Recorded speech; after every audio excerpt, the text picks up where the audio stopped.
So yeah, welcome to today's class. As you can see, I've advertised the title a bit so far, but the call it the defense against the dark arts, if you will. For all of you Harry Potter fans, if you know the reference I'm giving. But we're talking about Old Testament theology, and today we're going to get into something that is a little bit different than I think what we generally expect. We're going to talk about the Old Testament theology behind sin, evil, Satan, and demons. We're going to try and do all of this. If we have to skip a little bit, I will be able to direct you to the parts of the video that go into each of these. I might even chunk it up a bit.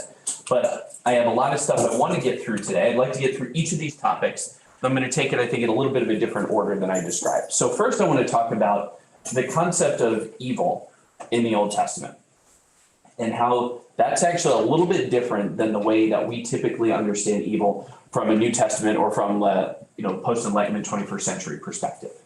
When we establish that, then the doctrine of sin in the Old Testament is going to make more sense. And so we're going to go through evil first, and then we're going to talk about sin. And then I want to get into specifically the topic of Satan and demons.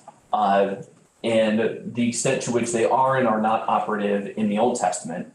And then finally relate this, because one of the things I hope to show is that this is not the same as what you see in the New Testament. It's not the same as you see in patristic or medieval theologians. And so I want to be able to, and since we don't have people who have to leave for choir, all the choir folks can be around for the theological question of the day. So what do we make if they have different understandings of these ideas between the Old Testament and the New Testament, the theologians and now? So what do we make of that? Do we just throw them out, or do we have to pick one? So that's the question we want to get to by the end, if I can keep myself on target. So I want to start off with evil here. First, the question, how do we today think of evil? I'll throw this out to the group. If I say evil, you think what? Immorality. Okay, yep, immorality. I think of the enemy. The enemy, yep. So I actually do think of sin. yeah, so sin, kind of like along with immorality. So yeah, there's these ideas. So here's my picture of the enemy. So we can, because I put these things up on YouTube, I have to go through and make sure that I'm hitting the free to share and use button on the image searches. So I'm not using anybody else's intellectual property on my own stuff. So when I go and look for a picture of the devil, my choices are a little bit limited. But yes, you've got the devil here, the horns, the pitchfork, all of that. Then along with this immorality idea, Dick Dastardly, the scheming, right? Like somebody's up to something, someone's up to no good. You're doing something that is not good. And then another one, maybe more explicitly, the enemy. This is maybe a little small for you, but you can tell what this is. You've got a fair to use image of Jesus arm wrestling the devil, right? And you've got on the right side with Jesus, you can see in the background, you've got the green pastures that are going. And on the left side, you've got the burning hellscape. And so, it's this battle between light and dark, creation and destruction, Jesus versus Satan. This kind of divine war sort of idea comes through. So these are, some of the conceptions of evil that we have. I want to look at evil in the Old Testament. So the Old Testament word, if you were to pronounce it in Hebrew, is ra'ah. So the Hebrew word ra'ah for evil, used 315 times in the Hebrew Bible. You can see the distribution right here, courtesy Logos Bible software, that exports the senses in which this is translated. So of the 315 uses, you have evil described as a behavior. That's the big red one right there. So this one does carry a moral connotation, like somebody who's done something bad, something immoral. But another usage in the Old Testament of this word, almost just as often, you can't really tell from the chart which one is more, but it's this idea of calamity or an event. Just something that's simply a bad thing that happened. We can see this different use. I picked out a couple examples. So actually the misfortune or the calamity, the disaster, the bad thing is slightly more common in the Old Testament in the use of the word ra'ah than the evil in the moral sense. But in the top one, some passages we might be familiar with. You intended to do ra'ah to me, but God intended it for good, right? This is Joseph speaking to his brothers at the end of Genesis. The brothers did, in fact, do a wicked thing to him. They, sold him to the Egyptians, lied about his death. He goes into prison. He comes out. He becomes this big shot. Brothers come back because there's a famine. He's helping them out, and then there's the revelation of his identity, and they're all scared because now he's a big shot in Egypt, and they're in trouble. And his statement to them is, "You intended ra'ah to me. You intended to do evil, but God intended it for good." You also see this at the beginning of the book of Jonah, setting the scene for Jonah. Go at once to Nineveh, Jonah, that great city, and cry out against it, for their ra'ah, their wickedness, has come before me. So the premise of the book of Jonah is that Jonah is supposed to go to Nineveh, be a prophet, and tell them to repent of their evil. So we see the use of that word there. And of course, does Jonah want to go? No. And that's the story. Evil in the misfortune sense. So we see this in other things. Proverbs 13, misfortune, ra'ah pursues sinners, but prosperity rewards the righteous. So here it's being contrasted with prosperity. So sinners and the righteous, so that's the moral category. So this word ra'ah is not the same thing as the moral category. Prosperity is like blessing, if you will, follows the righteous. And ra'ah, call that cursing, follows sinners. So it's more like, you are a sinner, and then what comes from that is your ra'ah. You are righteous, and what comes from that is your blessing. So like the effects can be seen, the things that happen to you. And then another one, Exodus 32. The Lord changed his mind about the disaster he planned to bring on his people. The ra'ah he planned to bring on his people. And this was Exodus 32. This is in reference to, does anybody remember? When the Lord changed his mind about the disaster that was going to befall his people. The golden calf. Golden calf, that's right. Mark, we got front row. Yeah, just here for you. The camera is actually most focused on these two seats right here, so that's why we saved them for you. But right, this was the golden calf. Moses is up on the mountain. They melt down the gold, make the golden calf. God sees that and he's like, "You gotta be kidding me. We just did this covenant ceremony 8 chapters ago." I'm sure that's the way he was thinking about it. And now, and now, all right, we're gonna blow it all up, Moses. You and me, we're gonna start over. And Moses pleads, and then the Lord changed his mind about the rod, the wrath he was going to bring on his people. And so at least God stops himself, right? God would never do evil, right? Right? You all are used to this with me at this point. Okay, now I will say this. No, God doesn't do evil in the way I'm going to use that word with you. Because we have a particular understanding of what that word means. God is the perfect, God is the good. It is good because God does it. All good comes from God. But, so yes, in English, it's wrong, sinful, wicked, like can God sin? No, God can't sin. But we think of things like, say, natural disasters as being amoral. Let's pick a relevant one. How about a plague? No, there certainly is some moralizing about that at this point, but at least at the very beginning, we were like, there's this thing that's out there and it is like neither good nor bad. It just is. Viruses, plagues. We have this category of a natural disaster, something that is different than being perpetrated by some being, right? But if I brought up this point once, I brought it up 100 times. In the ancient Near East, did they have this natural, supernatural distinction? Right? No. Everything was the gods. The gods did everything. And you see in the Old Testament, Yahweh is often the subject of the sentence describing who is doing the ra'ah, who's bringing about the disaster. So for instance, Deuteronomy 32. This is where we left off last time. The covenant is being read before they go into the land. They're describing the covenant curses. I will heap disaster upon them if, of course, they don't obey. I will heap ra'ah. So this is God saying, I'm going to ra'ah you if you don't obey the covenant. You have 1 Kings 14. This translation, the New Revised Standard that I used, actually kept the word evil. So therefore I, Yahweh, will bring evil upon the house of Jeroboam. So God is actually bringing, but again, it's not, is God sinning against Jeroboam? Like, that's a weird. Is it more like justice? It kind of, right? It's, think about it in the context of the covenant. It's like the curses of the covenant, if you will. So the disaster or calamity or bad things, let's go with very generally, bad things can come from God, as well as good things can come from God. And it's the same word in the Old Testament to describe all of those. So Yahweh says, I will bring disaster on this place. 2 Chronicles, the Lord has put a lion spirit in the mouth of your prophets. The Lord has decreed ra'ah on you. Amos, I decided to end here when I was collecting everything. Is a trumpet blown in a city and the people are not afraid?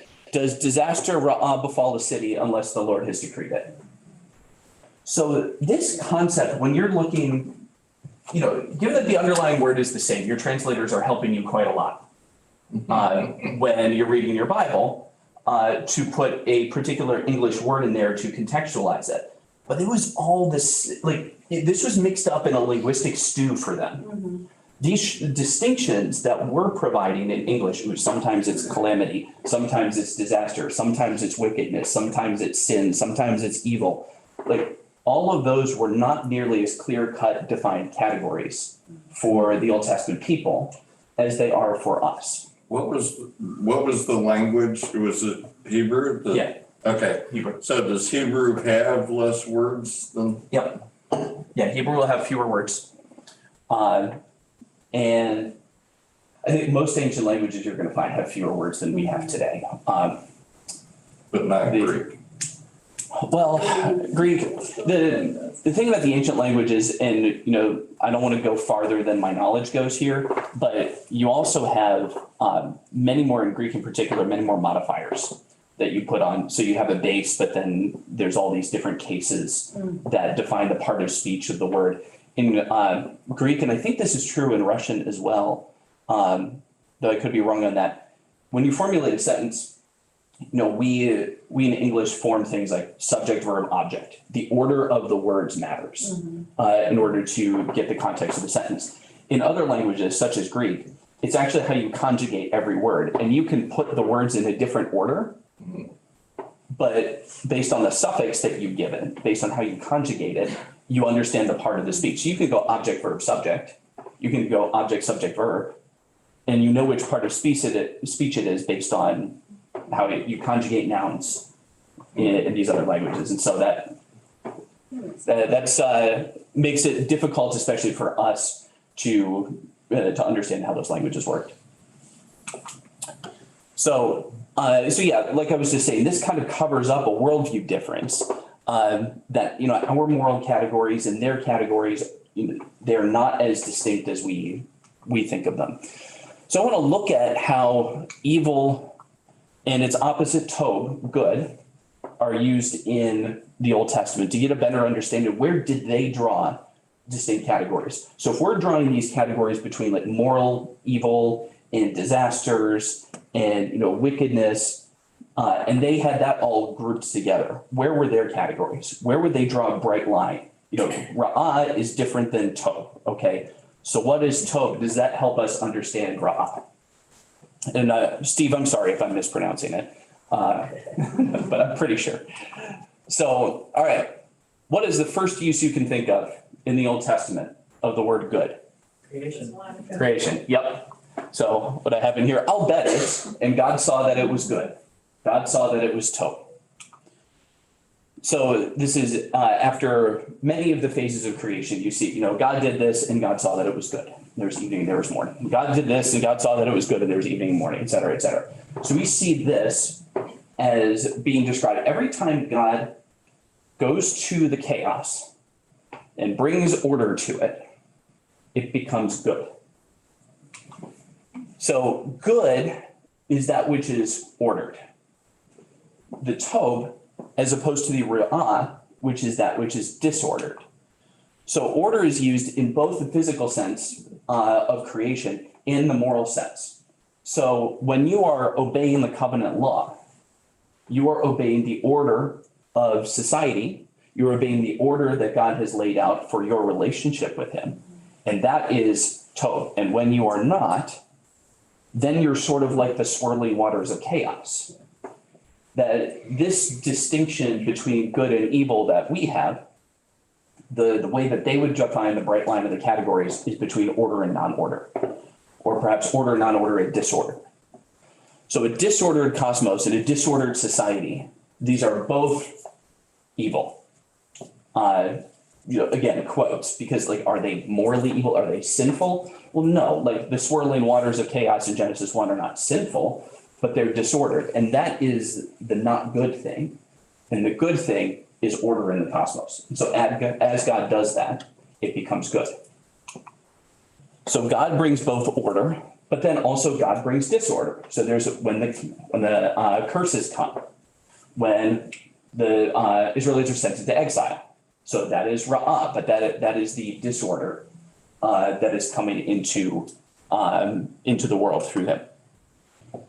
So the Old Testament's focus here is on the goodness of order and the despair that's caused by disorder. That as you are ordering things, things are good, and as things become disordered, they are ra'ah. Sounds like my house. A little bit, right? I've been to your house, Josh. I'm just kidding. Your house is actually wonderful. Our house, you can argue. Our house, on the other hand, there is ra'ah everywhere in our house, thanks to the little demons that are causing all the disorder. Yeah.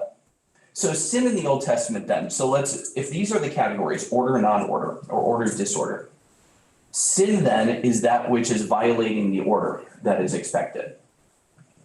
So the way that they're going to understand sin is the breaking of order. So the blessings are, and this might be easier to understand if you, if we look, here, this is not in my plan, but I'm going to do this real quick. I'm going to go to Leviticus 26. I just want to read covenant blessings. So if you follow my statutes and faithfully observe my commands, what happens? I will give you rain at the right time. There's going to be, the land will yield its produce. The trees will bear their fruit. The threshing will continue until the grape harvest. Everything's working. You're getting rain.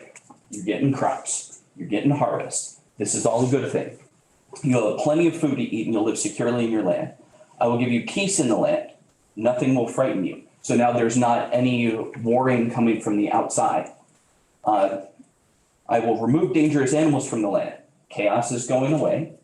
Because you remember, like out in the desert, there's these creatures that eat you. Or in the sea, there's these creatures that eat you. That's chaos. Order will be there. The dangerous animals will go away. Notice, if you obey my commands, then you'll spend eternity with me in heaven. Did I just quote Leviticus? No. That's not what's being described here. It is an ordered cosmos, an ordered society. An ordered society, and then you are blessed with everything working the way that it's supposed to, and you can thrive and prosper. And then if you're not obeying, then disorder's happening. Then, oh shoot, I just turned away.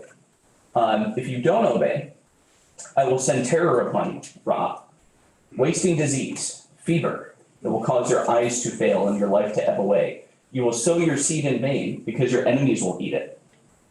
So like, this is the contrast here. Things working as they're supposed to, or things are not working that they're supposed to. Life and prosperity, death and despair.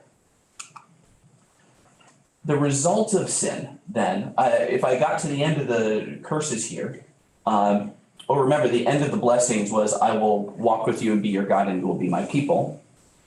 And when the curses were executed, what happened? We talked about this last week for anybody who was here. He left them. He left them. Alienation from God is the ultimate result of sin in the Old Testament. So we just talked about one. God left them. So the Shekinah glory leaves the temple, and that's when the exile happens. When else did they lose the presence of God? I'm trying to help you with the picture, at least on one of them. Right. So they have to leave Eden. They have the exile to Babylon. There's a couple other places you could go. They're a little bit more obscure. Would Noah be in the ark? Would that be considered that or not? Not quite. I hadn't been thinking of it quite that way. I'm not gonna say no, though. But there, so, I'll throw out one more time. When, there's one other specific time when the presence of God, was, departed from the nation of Israel. For a period of time. I'm sorry? When he left the temple? Yeah, so, right, I'm kind of mixing that together with the exile. Oh, okay. I was going somewhere else. Okay. It was 3 o'clock on a certain Friday when darkness covered the earth. Well, there is that. I was stating the Old Testament. But, the other one, if you remember, when the Philistines captured the ark. The Philistines captured the ark is the other time. Like, they're like, okay, we're fighting the Philistines. Like, let's go bring our secret weapon out, Raiders of the Lost Ark style. And that didn't work out very well. And that, like, next to the destruction of the temple, that is probably, and the sacking of Jerusalem, that is probably the other most shameful moment in the history of the Israelites, when the ark was actually captured by the enemies. So these are all times when, and then remember, they remained alienated from God because even after the second temple was built, the problem with the temple there was that the Shekinah glory didn't come back to it. And so there was something, even after the return from exile, when they finally had their land and they finally had their king and they rebuilt their temple. All right, let's get everything back the way it was before. It's just never the same. And the rabbis are there and they're scratching their heads and like, who is Sabbath breaking? You people are killing me. It's like, who's not wearing their mask right now? It's like, you're killing me. We could all go back to normal if we just, like that. It's actually a really good analogous mindset to, some of the messaging from public health about, what's, if we all obeyed, then Would be okay. God would come back Order. and things would be ordered again. Order would be restored. Order would be restored if we all obeyed. Now, is that true for them? I mean, God didn't not come back because somebody was always Sabbath breaking. So at any rate. So, just a quick aside here, like, because it's hard for us to understand, get ourselves in the mindset of the Old Testament theology here. But I just read from Leviticus 26, and I'm glad I did to make this point. What they are looking for is what they are living for. What obedience and disobedience are is blessing or cursing right here, right now. Not storing up treasures in heaven and not trying to avoid some kind of eternal fiery damnation. That's not the Old Testament theology. So what they are, like, this, I just read it for you. Like, if you obey, all this good is going to happen. If you disobey, all this not good is going to happen. Now, does anybody remember when people died, when good people died in Israel, where did they go? Sheol. They went to Sheol. When bad people died, where did they go? Sheol. Yep. Everyone goes to Sheol. And it's this dank, musty underworld, and it's not particularly fun, and nothing really great is happening there. So what they're living for is the present blessing of Yahweh.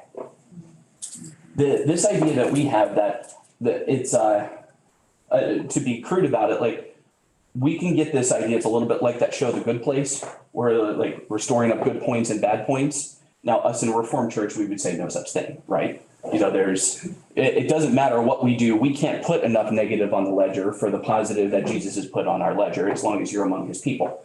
But we don't want to get into this, there's other Christian traditions that will definitely be like you are weighed in the balances one way or the other.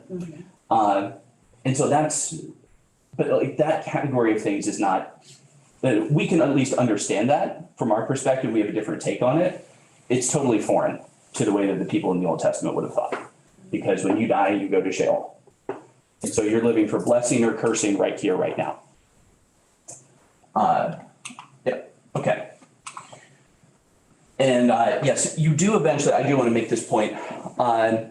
After the return from exile, you do start to see strains of a general resurrection and that there's going to be some kind of judgment later and some sort of restoration for the righteous. You see this at the end of Isaiah, which is a particularly late text, maybe like 500, 400 is when you would see that.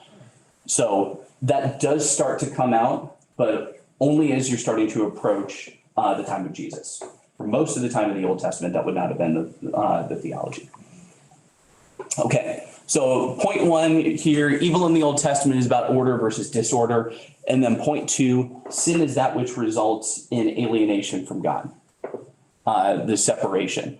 We are losing our blessing from God if we are bringing this disorder into the world. We're about to go talk about Satan.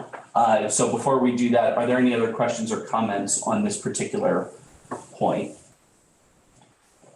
Those at home can feel free to put them in the chat. I like count in my head how long it takes to type something in the chat and stare at you all awkwardly while Don't do it on your terms. Do it on mine. Yeah. So, all right. Well, with that, let's go into topic of Satan. Satan in the Old Testament. All right, I'm going to show you two images. And the question is, when we think of Satan right now, which of these two images is more like what we think of Satan?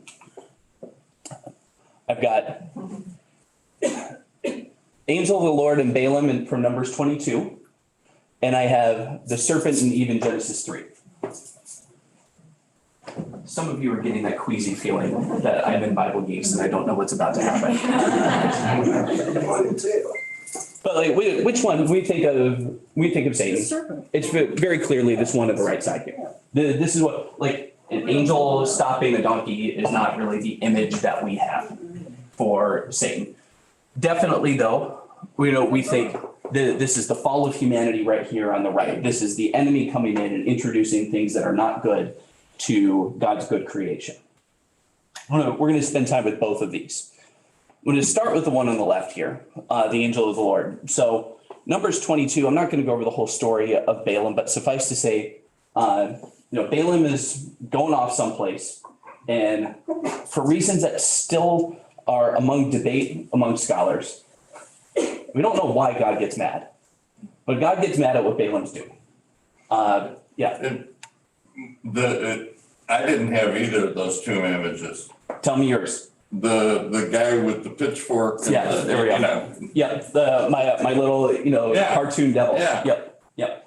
So yes, those are that is probably the more prominent image of Satan. I was trying to pick two biblical examples for reasons that you will find out. So anyway, what we find out, so Balaam's like, okay, I'm going to go. And then, so he hitches up his donkey and he's on his way. And then we get this sentence. God's anger was kindled because Balaam was going. So the only reason we know that God's mad is Balaam was going. Apparently he was supposed to stay. And the angel of the Lord took his stand in the road as his adversary. And then he was riding on the donkey. His two servants were with him. Now, remember the issue here, Balaam can't see the angel, but the donkey can see the angel. And so the donkey gets all messed up and is scared and everything. And Balaam's like, what's going on? And he's hitting the donkey. Donkey talks to him. And then eventually he can see the angel, see what's happening. What I want to hone in on here is there's a word in here. He's standing in this road as his adversary. So there's the underlying Hebrew word. I was hoping Steve was going to be here so I could ask him to read that word for us. But that Hebrew word right there for adversary is pronounced Satan or Satan. You're pronouncing it correctly, young man. Good. Good job. I just heard a voice from heaven. Right. I'm here too. Well done, my good faithful servant. All right. So the Hebrew here literally is Satan. So this word right here, we see this 27 times in the Old Testament. From the New American Standard Hebrew Dictionary, I picked this one because it was terse, not because it was the most exhaustive definition, but it fit on my slide. So adversary And then it says also the name of the superhuman adversary of God. You see the usage here in the New American Standard. One time it's used as accuser, 8 times as adversary, and then 18 Satan is a proper name. But one of the things that you probably in the back can't see here that I'm going to get into, and I'm going to get too close to this camera, I apologize. So this says adversary, opponent, and then the Satan. Some of you have been in my classes before and are familiar with this concept a little bit, but the definite article there, the, is actually seen very frequently in the Old Testament next to the word Satan. So one of those places, the most famous appearance of this character is in Job chapter 1. So any of you who did my class in the first half of the year, where I went through the book of Job, have heard a little bit of this already. But the opening of Job 1, I don't expect you all to read it. I will read it for you. So the Lord said to Satan, "Have you considered my servant Job? There's no one like him on the earth, a blameless and upright man who fears God and turns away from evil." Then Satan answered the Lord, "Does Job serve God for nothing? Have you not put a fence around him and a house and all that he has on every side? You bless the work of his hands. Possessions have increased in the land. Stretch out your hand, touch all that he has. He'll curse you to your face." And the Lord said to Satan, "Very well. All that he has is in your power. Only do not stretch out your hand against him." And so Satan went out from the presence of the Lord. So there's this conversation between Yahweh and this Satan character. Now, one thing, has it ever struck anybody else as weird that they're just kind of chilling? Like, isn't this supposed to be the eternal enemy of God? Like, when they get together, don't they arm wrestle? And like whoever, as like one gets to one side, it's more like green pasture-y, and then if Satan starts to win, it gets more fiery inferno. Like, when we think of them as like dualistic entities against each other, this passage looks a little weird because they're just, it's like they've got their feet up on a lounge chair, they're looking down, they're sipping their drinks. God's like, "Look at Job." And Satan's like, "Nah, come on, just take his stuff away." Remember, that was the whole thing about Job, your stuff. Does the Job serve God for nothing? Is basically the whole, the question overriding the whole book. Just take his stuff away. And God's like, "You do it." Say, "You can do that, just don't hurt him." All right? Now, the underlying Hebrew here, we see Satan, but there's also another word in front of it, ha. That's the definite article. Definite article in English is the. So we have the Satan, the accuser. Now, when I introduce myself to people, I don't say the Ryan. I don't call Kristen the Kristen. I don't typically call her the wife. But that's title, that's different than name. Like definite articles, I suppose we can think of a former president who did go by the and his first name, but that's atypical, right? The exception proves the rule. Like names are not introduced with definite articles in English, and neither are they in Hebrew. You don't see this throughout Hebrew. It's like not everybody is the Noah, the Abraham, the whomever. So this is a role that's being described here. This is the accuser, the challenger, the adversary, which is not a proper name. So this individual is not named as like as a character as much as defined by the role or the title that he's playing. And also notice from that passage, the accuser here has no independent agency. So Satan says, "Job will turn away from you if God," remember, look back at the text here, "stretch out your hand now against him and touch all that he has, and he will curse you to your face." That's Satan speaking to God. So if you stretch out your hand, and then how does God respond? "Very well, all that he has is in your power." So what's happening here, Yahweh's like, if you stretch out your hand and take away his stuff, he's going to curse you. And then God deputizes Satan to do that and then puts a constraint on him. He says, "Only do not stretch out your hand against him. You can touch his stuff, you can't touch him." And then that's what happens. And it doesn't really give you any detail. And then Satan went down, and Satan did this, and Satan did that. No, Job lost his stuff. I've noticed how he, just like they say, Satan comes to kill, steal, and destroy. That's exactly what he did. He killed He killed his kids. He Mhm. took everything he had, he destroyed everything. Yep, he did. He just didn't kill him. Right. That's- You can't stretch out, yep, now that happens next, right? Job doesn't curse God to his face. So Satan goes back and they're talking again. And Satan's like, all right, fine, take his health. And he's like, okay, very well. He's in your power, but you can't kill him. Satan cannot operate, this character cannot operate outside the constraints that God has given. And so we don't have, that's why I'm talking about, like, he doesn't have this agency. He's within, remember the divine counsel from week 1. This is a being within God's divine counsel. And Yahweh is the supreme of the council. Nobody can do anything without Yahweh's permission. And so that's how this adversary, this accuser is functioning. They're not competing, they're cooperating. Do you see that here? They're actually, they're talking to each other, they come to a consensus, and then it's carried out. But everything comes from Yahweh. When later in the book, does Job ever say, gosh, why is Satan doing this to me? Do his friends who are trying to come up with every excuse possible say, it's Satan, that's what's going on? Does anybody do that? And at the very end, I'll get you in 1 second, Kevin. At the very end, when Job is demanding an audience, is Job demanding to speak with Satan? Job goes to God and holds God responsible, right? And God accepts all of that responsibility. God doesn't say, actually, the devil made me do it. Like, that's not what's happening. This is a conversation between God and Job. Yes, Kevin? So you make me think, if he is Hasatan, to whom or to what is he adverse? So I think there is, and now this is theological. And so I like to stay in the text when I can because I feel pretty strong in proving things from the text. I'm going to step outside that for a second and say, it appears to me if you add up things throughout the council scenes, that there is an office, forgive me, office of the divine prosecutor. There's the role of someone who is, who's justice. So there's justice and there's mercy, right? You got the office of justice, you got the office of mercy. Okay. And please don't take this too far. This is all analogy. I'm speaking very loosely right now.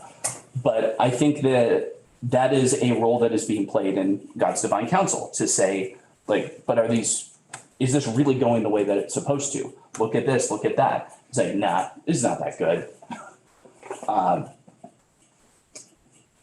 But I don't think it's an enemy of God. I don't think that you can read the text and get enemy of Yahweh here. You get skeptic of Job. But again, going back to what's even the point of the book of Job? Does Job serve God for nothing? What do we do with the retribution principle? This comes right after Proverbs, which just keeps saying the righteous prosper and the wicked suffer. The righteous prosper, the wicked suffer. The righteous prosper, the wicked suffer. And Job is, and what about when they don't? Because that's not actually how the world works all the time. Is God to blame? And so I even think here that we're getting,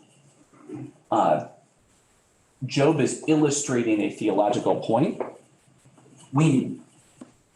It wouldn't perturb me if this was a literary figure and not even necessarily a ontologically real figure for the message of the book of Job, even though it could be either. Did you want to follow up on that? Well, I'm just going on your description of his relationship with God, discussing Job. It doesn't sound like he's the adversary to God. No. Because, and then I understand exactly what is his. Yes. You're discussing that. Yeah. And also going back to the order disorder thing. Is he necessarily the agent of disorder, or is he opposed? Is he adverse to order? I don't get that I'm here. struggling to think about how he relates in this larger picture. Yeah, you don't get that from Job. Yeah. We'll get, I'll put a definite maybe on that for where we're going to go in the next when we go to Genesis 3. Chuck. And instead of saying he a lot of time, you're saying say, but for me, I'm getting a little bit lost in the he's. Oh, sure. Yeah, the accuser, the adversary. That's who we're trying to refer to. And we're trying to determine his relationship to God? Yes, that was the question. The question was, so adversary is someone who's opposed to something. So Kevin's question is, who is this adversary opposed to? And if I'm saying that it's not opposition to God, then okay, well, adversaries by definition are opposed to something. So then if God is not the object of the opposition, then what is the object? That was the, and I was trying to say. And is Job, the book of Job, one of the earliest books? Mm-hmm. Some people would say the earliest literary book in terms of date of authorship. Some would say the book of Job is the earliest. I can't give you a solid opinion on that. But if it's not the earliest, it is among the earliest. So, okay, actually, that was a good spot for questions. So we're going to kind of circle back here on this adversary figure. So the angel in Numbers 22 and this divine being in Job 1, they are both Hasatan. That word is being used about them, which means it's not the proper name. The accuser in Job 1 is actually, I put that in here, the prosecutor against Job. After chapter 2, this character disappears into irrelevance. Satan's got a couple lines at the beginning, and then he could hit the bar while the rest of the play is going on, and they'll meet him there. Like, there's not really much of a role for him beyond chapter 2. So these references to Hasatan, this does not really appear to be the same character as this devil that we see in Matthew chapter 4, who's tempting Jesus. So it's a different character. Okay, and this will maybe get a little bit on Kevin's question, right? Clearly, Satan tries to undermine God, right? I mean, we just look at the Garden of Eden. Adam and Eve are tempted to defy God. They're separated from him forever. I mean, Satan was obviously the serpent. Obviously. Right? Yeah. Are we in Bible Geeks? Yeah, you're in Bible Geeks. All right. We're going to take a tour through some ancient Near Eastern context. We're going to come back to this. Serpents, snakes, in the ancient Near East. Serpents are thought of as semi-divine. They are often associated with mischief and chaos. The Gilgamesh epic has a story, so I don't know if any of you would be familiar with this, but Gilgamesh is on a journey, right? And he finds the plant that grants eternal life. Okay. What was in the garden? Yep. And what other tree's name? There's a tree of life. Genesis has a garden. There's a plant that Adam and Eve have access to, the tree of life. Gilgamesh is on a journey. He obtains a plant that provides everlasting life. You'll never guess what happened to that plant, Gilgamesh. A serpent steals the plant of everlasting life, robs that from Gilgamesh. Serpents also guarded the netherworld. So we think of Satan, the devil, the serpent, the lord of the underworld, if you will. This is also seen in the Gilgamesh epic. In Egypt, a serpent tries to swallow the sun every morning. That rascal, he's got to be stopped by some of the other gods. But serpents, once again, ancient Near East, they're trying to disrupt order. They're trying to disrupt what's good. Canaanites, Leviathan, we've talked about Leviathan a few times before, the sea serpent. The one back to the end of Job. This is one of the reasons people think Job is very early, because of the specific reference to these, Canaanite deities or chaos creatures that we can date to be very, very early. So this sea snake that has to be tamed and defeated by the gods, by Baal. Serpents causing trouble in ancient Near Eastern primeval stories, primeval being creation or origin stories. This is not at all unusual. So snake got your tree of life too? Yeah, us too. This is a relatively common, forgive me, meme that existed in the ancient Near East. So let's look at how this plays out in Genesis 3. The serpent was more crafty than any other wild animal that the Lord God had made. So here's the characterization of the serpent. The serpent is described as a created creature, a wild animal, nothing more. Wily and cunning. Let me give you a different story. Now, the enemy of God, the eternal devil, inhabited the serpent to destroy God's creation and to condemn his people to slavery for the rest of their existence. I mean, they could have written that story, right? But we don't get that. The text isn't taking us there. The text is describing the serpent as a created creature who's wily and cunning, but that's kind of where it stops. The Hebrew word here is snake, nahash. Now it does sometimes refer to the Leviathan later, this chaos monster, is also a nahash. So it's not just confined to, earthly snakes, if you will. It could also be these chaotic semi-divine snakes. But it's not, you don't see devil word and you don't see Satan. You don't see adversary show up here.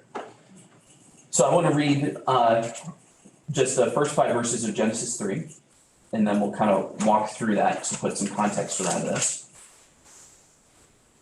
So Genesis 3. Okay. So now the serpent was the most cunning of all the wild animals that the Lord God had made. And he said to the woman, "Did God really say you can't eat from any tree in the garden?" The woman said to the serpent, "We may eat from the fruit of the trees of the garden, but about the fruit of the tree in the middle of the garden, God said, you must not eat or touch it or you will die." I do just want to back up real quick. Fact check. Chapter 2, verse 16, and the Lord God commanded them, "You are free to eat of any tree of the garden, but you must not eat from the tree of the knowledge of good and evil, for on the day you eat from it, you will certainly die." So did Eve quote God exactly right there? Eve said, if we even touch it, we're going to die. Which is not actually what God said. And God said, you will certainly die from the day you eat of it. The serpent says, no, you will not certainly die. Did Eve say certainly? Eve didn't say certainly. The serpent, no, you will not die. The serpent said to the woman, in fact, God knows when you eat from it, your eyes will be opened and you will be like God, knowing good and evil. Okay, and then the woman saw the tree was good for food, delightful, and so she went ahead and ate it, gave some to her husband, etc. Okay, so the serpent, did God say you shall not eat from any tree in the garden? Eve said, we may eat from anyone except the one in the middle. We can't touch it either, I should have put that on here, or we shall die. And the serpent says, no, you won't certainly die, for God knows that when you eat of it, your eyes will be open, you'll be like God, knowing good and evil. What happened when she ate the fruit? She lived. Then the eyes of both of them were open. And in Genesis 3:22, God says, see, the man has become like one of us, knowing good and evil. Did the serpent lie to Eve about what was going to happen? Not physical death. Yeah, it's like, no, but yes, but no, but yes. Because what was the consequence of it? Death. Right. They are cut off from the tree of life. They're moved away. That tree of life was the tree of life. When you don't have access to your tree of life, again, even we read before, they will no longer have access to everlasting life. God didn't lie. Like they did, death entered the world by being cut off from the tree of life, and they were cut off from the tree of life through the violation of you could call it covenant, but the agreement, the order that was there. And so they did die, they and everybody else. Death entered the world at that point. But at the same time, did the serpent lie? Well, no, not really. I mean, a little bit.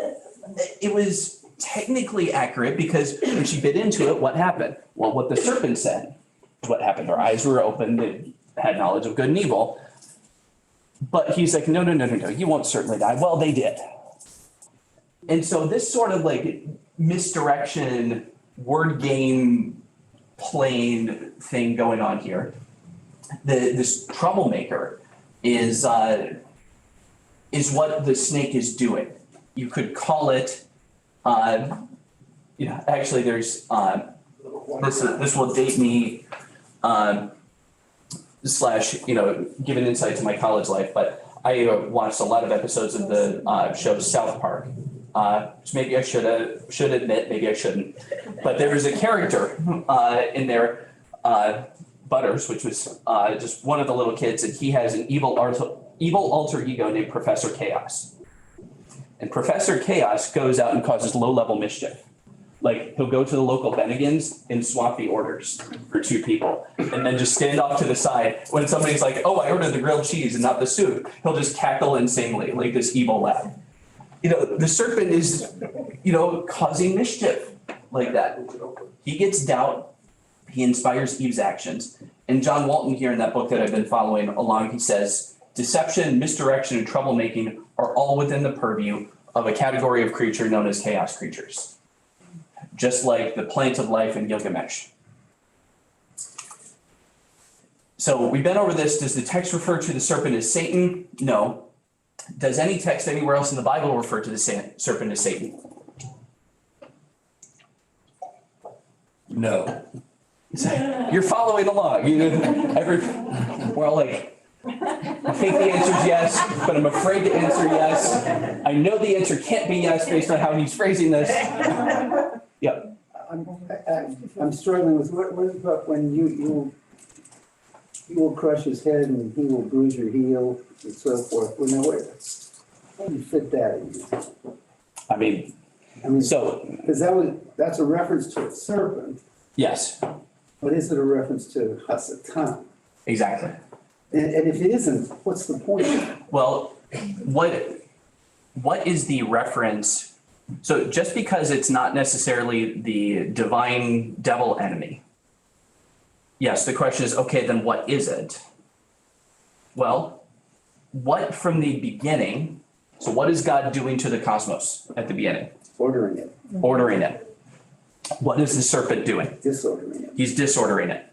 What's the final ultimate Jerusalem going to be like? It's the restoration of Eden. The death is going to go away. There will be no more tears. There will be no more disease. All of the things that were good and wonderful will be overcome.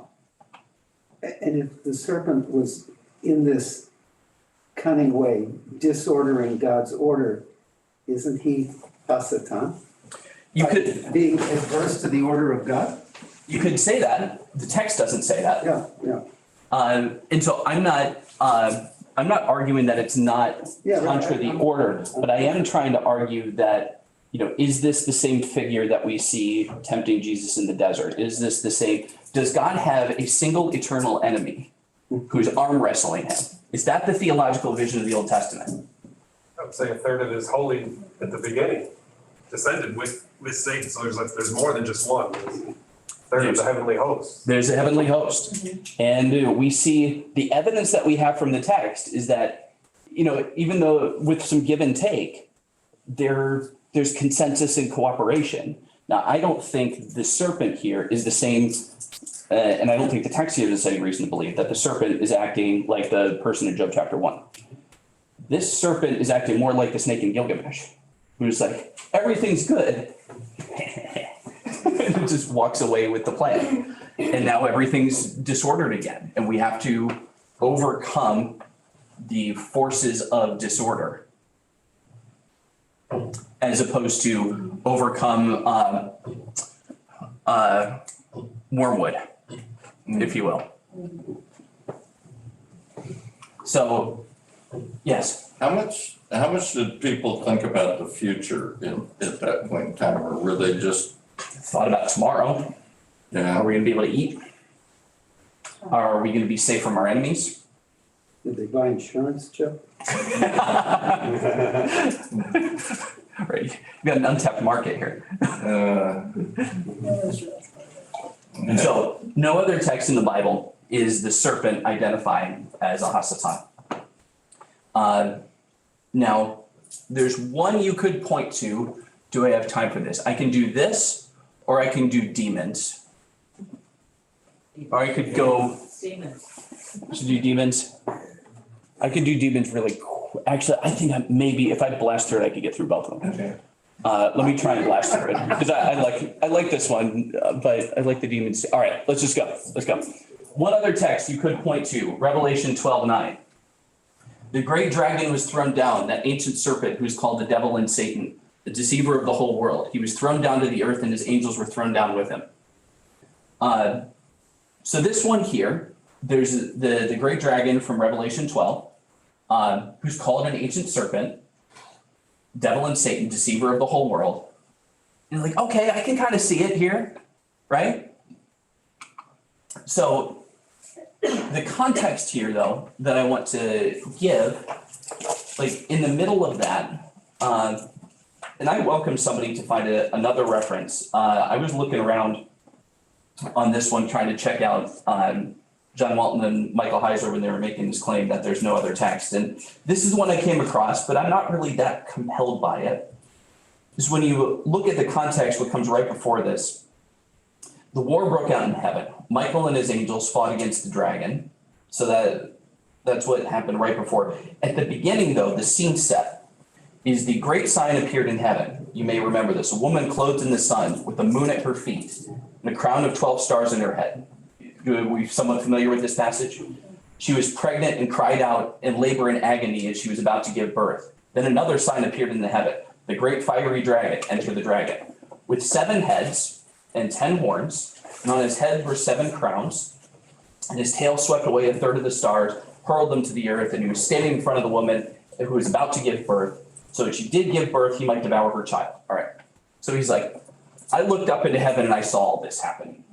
So in this whole vision here, we've got a pregnant woman clothed in the sun with the moon at her feet. Okay, so I look up. There's a woman. She's wearing the sun, and her feet are on the moon, and she has a baby in the sky in front of a dragon with 7 heads. Does this sound like something that's actually happened? Like, it sounds like you might have chewed some interesting mushrooms and you can see something like this happening, right? I think this is quite obviously apocalyptic literature. I think it's a stretch to look at anything in Revelation 12 and then say, but this one part, we're going to make an ontological claim that's like actually what there's like one part about the Satan. Oh, well, that's for sure exactly what happened. The rest of this, well, it's metaphorical. In fact, that wasn't supposed to happen. Yes, there's many competing explanations for this in the commentaries. The woman being Mary is probably the traditional one. The woman is the church or Israel. One that I added in this morning because I found it really compelling. I haven't checked it all out, but it makes a lot of sense to me. This is actually the constellations that the astronomers were looking at, commonly seen around the birth of Israelite kings. So in fact, and I'm able to put this up because I'm not doing this commercially, so this is just demonstrative. Virgo, the constellation Virgo, is the only female constellation, Virgo the Virgin. And you see there is a period of time when the sun is in the middle of Virgo and the moon is at the feet of Virgo. And you have up there Jupiter and Regulus, which are Jupiter, the king, because it's the largest planet, Regulus, the king, because it's the brightest, on Leo. Leo is what animal is Leo? Lion. And what was the symbol of the tribe of Judah? And where was the Davidic king going to come from? Judah. And if you go further, at the feet of Virgo is a constellation called Hydra. Oh. Hydra being a chaos serpent. And we're able to see, because you can kind of reproduce these with software, they're able to look at when these are all in alignment. And they were in alignment over Jerusalem around 3 BC. And what is said afterwards about the child? She gave birth to a son who will rule the nations with an iron rod. That is, of course, messianic, right? That's Psalm 91. And so I thought this was super cool. I haven't checked out the references any further, but when they say they saw a star and that made them think the Davidic king was born, well, for heaven's sake, like it actually says they were looking at stars. So what were they looking at? What were they looking for? And apparently, and I haven't checked this out, but what I did hear, and it's a credible source, Michael Heiser is a credible source. He said the same alignment was seen right around the time, like in the year that David assumed the throne and the year that Solomon assumed the throne over Jerusalem. What is crater? I have no idea what crater is. Maybe that's his crown. I don't know. But, okay. So regardless of your opinion of Revelation 12, it's inarguable that the Genesis text doesn't call the serpent Satan. He plays a role similar to that of chaos creatures. He's a purveyor of disorder. And incidentally, chaos creatures can talk. And so all of this concern about how is the snake able to talk, this fits very well within the ancient Near Eastern mindset. I'm going to skip through this a little bit to get to demons. But yeah, the point of the story here is that it's about humanity. We're prone to doubt, we're fickle, we're entirely capable of rationalizing why we should do something that we shouldn't do, or how we shouldn't do something that we should do. And that's the focus of this story, not on a cosmic evil bent on enslaving humanity in hell for the rest of eternity. And the last thing I wanted to say on that was the text had to mean something to the people it was written to. It's very hard for us to say, oh, the first time we finally understand that the serpent was Satan was when John had his apocalyptic vision 2,000 years later. That's not the way that I approach the Bible. Some people may, but I think we should be awfully wary of making that claim. Okay, so let's get to demons. All right, so brief excursus on demons in the Old Testament. We often think of demons as the henchmen of Satan, right? Satan's the devil master. The Old Testament doesn't know anything about this. There's no conception of evil spirits in the Old Testament being directed by a head demon. In fact, there's no word for demon in the ancient Near East that is specific to an evil spirit. There are spirits, and spirits can behave well, and spirits can behave poorly. But we have this designation, angels and demons, that's like the good versus the bad. That distinction, you don't see that. Daemon, the Greek word that you'd see in the Septuagint, that helps us understand this in the Old Testament. These are spirits that can be good or bad. That's daemon, by the way, is where we get demon from. There are, some spirits that you could say are acting in an evil way. Does that mean they're evil by character? Hard to say. So one example would be this Azazel from Leviticus 16. If any of you have tried reading Leviticus, first of all, good for you. Second, it was probably hard.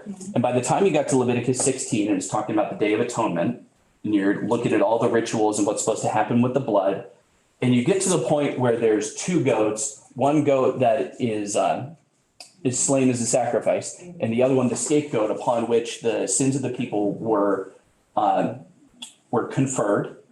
And that goat goes out into the wilderness. Like, all right, this is still a little weird. For Azazel, the goat demon, it's like, what's happening here? This is so weird. Leviticus 16, the best, and then like that's the only appearance of Azazel anywhere. It's just mentioned. Quite probably, Azazel actually is not an evil demon, but falls into the category of the chaos creature, like the Leviathan, like the behemoth in the desert, and you have Azazel in the wilderness. That's much more likely, as opposed to a supernatural divine opposed force. The other one, the lion spirit in 1 Kings 22, God's like, okay, we're going to incur judgment upon these people. Who shall I send? Here, send me. I'll be your bad judgment on people. I'll be a lion spirit in the mouth of the prophets. So yes, he's a lion spirit, but he does so at Yahweh's direction. Again, the buck stops at the top. There aren't two hierarchies. There's one hierarchy. That is very clear in the Old Testament. There are not two warring hierarchies. There's one hierarchy with Yahweh at the top. None of these spirits are ever named as enemies of God. None of these spirits are recorded as having a chief. Like they're demon master. None of them actually have any relationship with a Hasatan or even a Satan without the Ha. They don't act on their own intentions. If they act, they're acting at the pleasure of Yahweh. There's no indication they're outside of God's control for that reason. And Yahweh, remember, Yahweh is the source. The plagues in Egypt, who did that? That was Yahweh. Amos, how does Ra'ah befall anybody but from the Lord? So again, there isn't this independent warring agency. There's one hierarchy. And the buck always stops up there with Yahweh. So where did this idea come from? We don't know for sure. It does start to enter Jewish thought. It appears there's reason to believe Zoroastrianism is actually a source for some of these ideas in Jewish thought through the non-canonical literature. We can see it in the literature that was written between when the Second Temple was built and when Jesus came back. It's sometimes called the intertestamental period. This is when the books known as the Apocrypha or the Deuterocanonical books, and many what's called the Pseudepigrapha. If you've heard any of those words, like that's when they were written. So they're not regarded as canonical by Protestants. Some of them are in the Roman Catholic canon. But you see some influence of Zoroastrianism in there who actually did have Satan-like character, who did have henchmen that were sent out. So there was actually a lot of demons in Zoroastrianism, which is, that would be considered not ancient Near East, that would be considered Hellenistic, sort of the time when Alexander the Great was conquering basically the whole world. So just historically, we've left the ancient Near East when you're in like 200, 300, 400 BC. But in Tobit 3, there's a demon that's named, Tobit being one of these apocryphal books, called Asmodeus. And scholars believe that Asmodeus is actually an amalgamation of Asma and Devas. These are two Persian words, Devas being demon, Asma being a proper name. And you can see them that word just appears out of nowhere and goes nowhere. But it appears right around the time when the Jews are being ruled over by the Persians. So it appears what we do know is there's no root for this in the ancient Near East or in the Old Testament. But we can find this in Zoroastrianism. It comes up historically coincident with those things. So that's when it seems like those ideas started seeping into their cultural context. I am leaving aside for now what I think you all might be interested in, which is a discussion of this in the New Testament theology. Maybe I should do that, but later. So conclusions, we've got a couple minutes. Evil is about the violation of order. Sin was alienation from God.